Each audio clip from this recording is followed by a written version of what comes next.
Oke, ketemu lagi denganku dari Alpanis Pandi di channel Mantilu ID.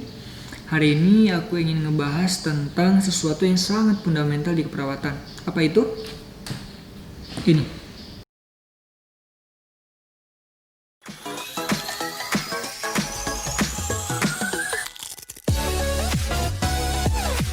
Jadi untuk proses keperawatan ini, dia adalah sesuatu yang sangat fundamental bagi profesi keperawatan karena ketika kalian belajar untuk menjadi perawat, kalian harus bisa memahami konsep dari proses keperawatan ini.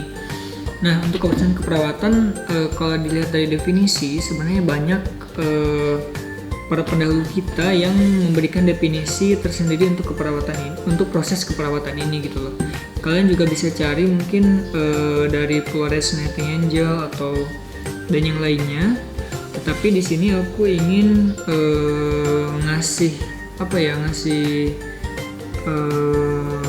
definisi dari Carpenito. Jadi aku bacain ya. Jadi proses keperawatan menurut Carpenito dan Moyet tahun 2007 adalah proses keperawatan adalah teknik pemecahan masalah yang meliputi 1. Pengkajian, 2. Diagnosis, 3. Perencanaan, 4. Pelaksanaan, dan 5. Evaluasi. Nah, untuk langkah-langkahnya ini sebenarnya beberapa definisi menyebutkan berbeda. Ada yang 4, ada yang 6 kalau nggak salah. Jadi ada analisa data di sana gitu. Tetapi yang setauku kebanyakan proses keperawatan yang sekarang udah di satu suarakan itu adalah yang 5 ini. Jadi langkahnya itu yang pertama adalah diagnosa, pengkajian, kedua diagnosa, ketiga perencanaan, keempat pelaksanaan atau implementasi, yang kelima adalah evaluasi. Jadi untuk proses keperawatan ini dia adalah sesuatu yang sistematis. Artinya kita tidak bisa kita harus melakukan dari langkah pertama untuk mencapai langkah selanjutnya. Kita tidak bisa zigzag gitu loh. Nah, proses keperawatan yang pertama itu adalah pengkajian. Nah, pengkajian ini ada 2 versi sih sebenarnya. Ada yang dia pengkajiannya head to toe, ada juga yang pengkajiannya per sistem. Nah, aku dulu ketika mahasiswa sering ngelakuin pemeriksaan ke pasien. Ketika kita ke pasien, kita ngelakuin pemeriksaan secara head to toe. Ya, secara head to toe. Jadi dari kepala nyampe ke kaki gitu loh. Sistematis seperti itu, dan itu tidak memakan waktu banyak. Tapi ketika kita ingin menulis laporan, kita itu membuat laporannya itu per sistem gitu loh. Jadi nanti kita akan lebih gampang ketika kita ingin menganalisa masalahnya. Jadi aku ngelakuin pemeriksaan head to toe ke pasien, tapi pelaporannya aku bikin per sistem. Tapi tidak menutup kemungkinan kalau misalkan kalian ingin melakukan per sistem, pengkajian ke pasiennya dan pelaporannya secara head to toe itu bisa aja. Tapi setauku ketika kita di pasien, ketika kita pengkajian ke pasien secara langsung, idealnya itu tidak lebih dari 30 menit.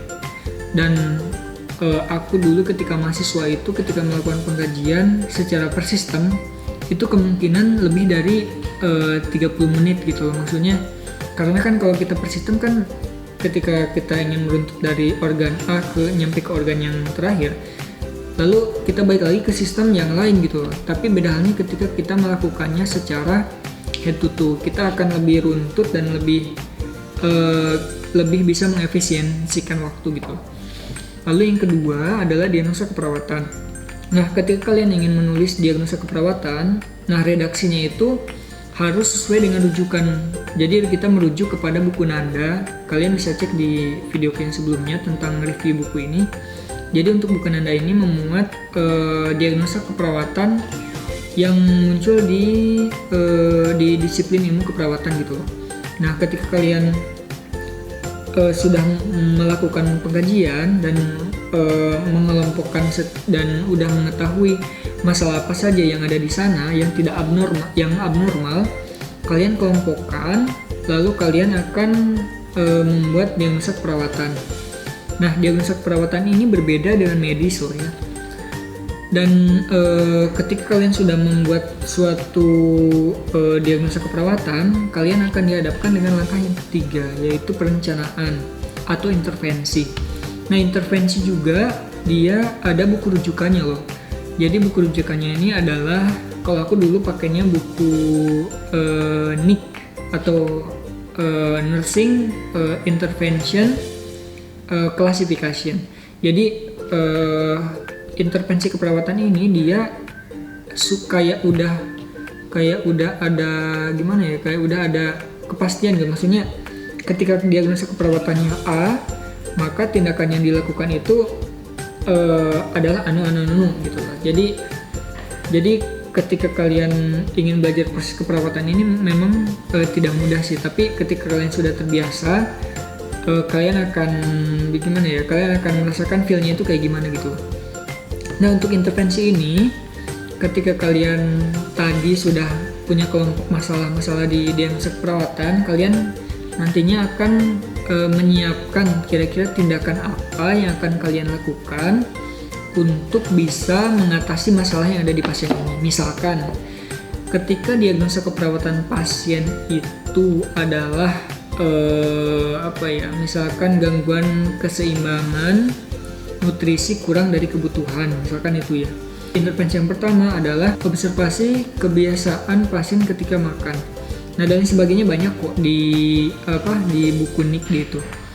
Nah, ketika kalian sudah mempunyai beberapa rencana untuk dilakukan, maka kalian akan dihadapkan pada langkah yang selanjutnya, yaitu implementasi. Bedanya intervensi dan implementasi ini, dia kalau intervensi itu rencana, kalau implementasi itu sesuatu yang udah dilakukan. Nah, ketika kalian punya, misalkan dalam suatu diagnosa itu punya 4 rencana yang akan dilakukan kepada si pasien, tapi tidak menutup kemungkinan kalau misalkan kalian hanya bisa melakukan 3 gitu loh. Karena beberapa pasien itu kadang kan kita kalau misalkan melakukan tindakan itu harus sesuai dengan persetujuan pasien. Tapi kalau pasien memang misalnya pas kita lakukan informed consent dia ada halangan dan tidak bisa, jadi kita lakukan dokumentasi itu ya sesuai dengan apa yang kita lakukan gitu loh. Untuk implementasi ini dia adalah perpanjangan dari perencanaan yang tadi kita buat. Lalu proses yang kelima itu adalah evaluasi. Nah, evaluasi ini juga dia ada patokannya. Jadi patokannya itu adalah buku namanya NOC, Nursing Outcomes Classification. Jadi ketika kita ingin merencanakan sesuatu di langkah yang perencanaan yang tadi, kita itu harus bisa menerka sesuatu yang kita harapkan dari si pasien setelah kita lakukan tindakan itu kayak apa gitu. Jadi misalkan tadi yang gangguan keseimbangan nutrisi kurang dari kebutuhan, misalkan kita akan melakukan intervensinya adalah anjurkan pasien untuk makan sedikit tapi sering. Itu kan bisa berdampak baik gitu. Dan outcomes-nya yang kita harapkan adalah bahwa nafsu makan si pasien ini meningkat gitu. Jadi ada kesesuaian juga antara kita ketika membuat intervensi dengan outcomes yang kita harapkan gitu. Tapi memang yang namanya harapan ya mungkin kadang tidak sesuai juga sih. Jadi ketika kita ingin merencanakan A kepada pasien, kadang pasiennya merespon yang lain gitu. Tapi itu tidak jadi masalah selama kita dokumentasikan dengan baik. Itu kita sudah melakukan tugas kita dengan baik gitu, sesuai dengan proses keperawatan. Jadi aku ingatkan sekali lagi, untuk proses keperawatan ini dia adalah sesuatu yang sistematis. Ketika kalian mulai dari langkah A, jangan sampai nanti ujungnya itu kalian di langkah yang Z gitu loh. Jadi kalau yang mulai dari A, maka yang ke belakangnya pun juga A. Dan kalau misalkan kalian mulai dari titik yang satu, ya kalian harus berada di titik yang searah gitu dengan yang kalian buat dari awal. Nah, ada bahasa di keperawatan itu kalau misalkan kalian buat sesuatu yang kayak nggak sejalan itu, kayak itu dinamain ini data siluman. Mungkin kalian udah kenal kan.